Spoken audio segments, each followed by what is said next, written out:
Vamos lá, turma, para nossa quarta parte da aula aqui. A gente já falou do display de 7 segmentos, entendemos no display de 7 segmentos.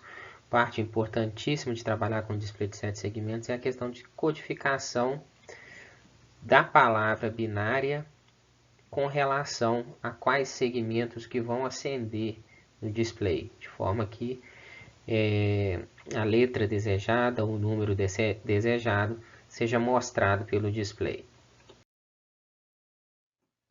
Então a gente parou falando da questão de software. A gente ainda não tinha comentado de software. Então, uma das opções que a gente tem de software é, dentro lá do nosso loop infinito, o nosso contador vai ser x, né? Com x inicializando em 0. Então a gente vai utilizar uma estrutura do tipo switch case. Então, se o switch receber aqui 0, ele executa o caso 0. Se receber 1, executa o caso 1. E assim sucessivamente, até eu parei aqui no caso 5, né? Mas ele segue até lá o caso 9. Então, como são 9 opções, eu tenho 9 cases possíveis. Só reforçando, eu estou fazendo somente para as unidades para o display de unidades. A gente tem uma observação aqui, ó, o meu RB4 está sempre 0. Então, apesar de eu estar falando em unidades, eu vou estar escrevendo sempre o display esquerdo, tá? Mas a gente ainda não está trabalhando com números com números com dois algarismos, né? A nossa contagem inicial aqui é pensando de 0 a 9, beleza? Então, a primeira opção é a gente trabalhar com switch case. Do ponto de vista de processamento, é um processamento um pouco pesado, que ele vai fazendo várias comparações, tá? Mas, do ponto de vista de memória, a gente percebe aqui, ó, memória de dados e memória de programa, que a gente usa bem pouco da nossa capacidade do PIC 16F628, mesmo sendo um PIC de relativamente baixa capacidade de memória, tá? Mas a gente, com essa estrutura, consegue fazer uma contagem de 0 a 9 e a gente consegue utilizar pouca memória. A segunda opção que eu trago para vocês é através da utilização de um vetor. Então, eu vou salvar todos os valores que eu mapeei em um vetor da posição 0 até a posição 9. Ou seja, eu vou ter um vetor de 10 posições.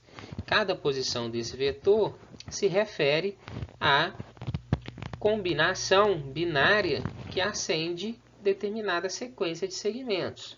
Então, eu vou pegar o primeiro vetor aqui, ó, a primeira posição do vetor, que é a posição 0. Então, a minha posição 0, ou seja, segmentos 0, está relacionada à palavra binária que acende lá no meu display de 7 segmentos os segmentos que vão formar o número 0. Tá? Então, a segunda opção que a gente tem é trabalhar com vetores. Então, vocês observem, o case ocupou muitas linhas de código. Eu substituí aquele case basicamente por isso daqui. Na sequência do case, eu tinha esse mesmo código, que era aquele código nosso lá de ir acrescentando um número a cada vez que a gente apertasse a tecla RA1. Então, é importante a gente observar aqui, ó, que o meu RB, ou seja, o meu porte B, o meu porte B está relacionado agora com o vetor segmento D, que é o segmento do lado direito, e com a posição específica de X. E esse X que vai variar de acordo com eu apertando o botão ou não apertando o botão, né? Então, a gente inicializa esse X em 0. Então, a primeira situação que a gente vai ter mostrada no display é o número 0. Se eu apertar o botão, a gente vai entrar nesse if. Quando eu aperto no botão, a gente entra nesse if. Se eu entrar nesse if, eu vou falar que o meu novo valor de x é 0 mais 1. Então, meu novo x vale 1. Né? E dou o meu delay. Se o meu novo x vale 1, eu vou pegar lá no meu segmento D, referente à posição 1. E a posição 1 passa a ser essa daqui. Na realidade, o de baixo, né? Relativo ao segmento D. Tá? A única diferença do segmento D para o segmento E é se vai aparecer no display da direita ou se vai aparecer no display da esquerda. Beleza? Então passa a aparecer isso daqui, que na hora que a gente for ver o resultado, vai ser a indicação desses dois segmentos do display funcionando, indicando o número 1. Desvantagem. Observe aqui, ó. Memória de dados nossa aumentou de forma exorbitante, porque eu tive que colocar coisas na memória, eu tive que salvar coisas na memória. Apesar de, na parte de processamento, a gente está fazendo muito menos comparações. Mas do ponto de vista de memória, eu salvei todas essas palavras aqui. Aqui são 10 palavras binárias com relação ao segmento E, mais 10 palavras binárias com relação ao segmento D. Tudo isso daí está salvo na memória, porque em algum momento a gente pede para o código ir lá buscar essa informação. Então a gente já começou a gastar muita memória, tá? Como o código é um código simples, o nosso objetivo é um objetivo simples de ser alcançado, ele ainda vai ocupar, a gente tem 60% da memória para ser gasta ainda.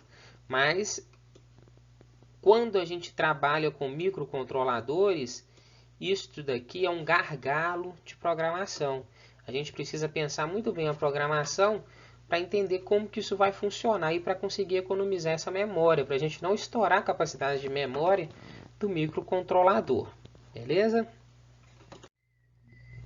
Então fica a pergunta para vocês aí, para vocês refletirem, e a gente discute na próxima aula. A gente consegue, com esses dois displays de 7 segmentos, contar de 0 até 99? Tem alguma dificuldade nisso? A gente consegue superar essa dificuldade? Então, fica aí a pergunta para reflexão. A gente pode discutir lá no tópico de aula. E hoje o nosso assunto de display de 7 segmentos finaliza aqui. Tá joia? Tenha uma boa noite e a gente se vê na próxima aula.